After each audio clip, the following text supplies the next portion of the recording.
C'était un gaga, c'était un garçon. Il était mou, il était moussaillon. Il avait l'air concon, constamment hébété, car il était cucu, curieusement conformé. Il avait l'habitude en parlant de mettre sa dent dans le bababa des dents, ce qui fait que ça se bousculait au portillon. Défaut d'élocution.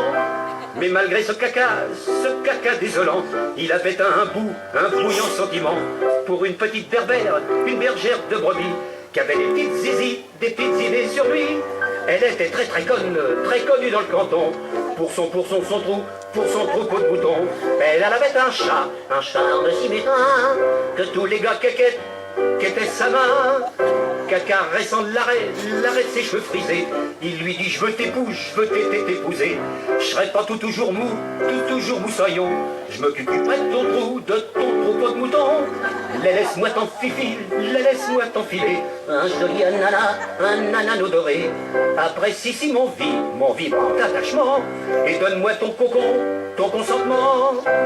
Puis lui fifi mirouetter l'avenir, comme une partie de festin et plaisir. Comme il sortait son dernier argument, elle se laissa bégoter gentiment.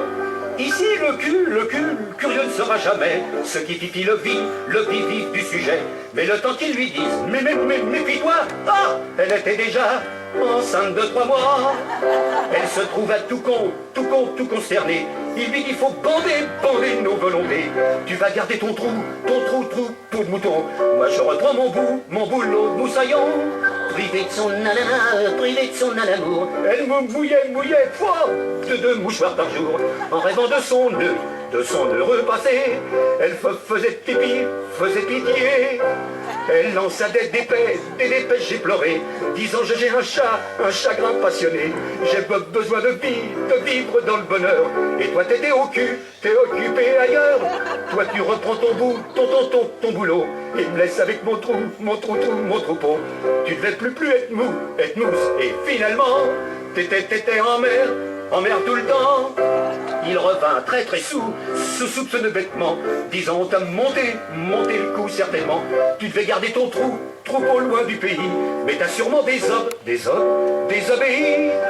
Elle lui dit: je veux que tu me respectes, et je veux plus que tu me suces, que tu me suspectes. Mais lui, disant le chapeau de sa bergère, tira 3 coups de revolver. Affolé de ce qu'il avait fait, brandissant son pistolet, il alla mourir dans son caca, son canot qui mouillait par là.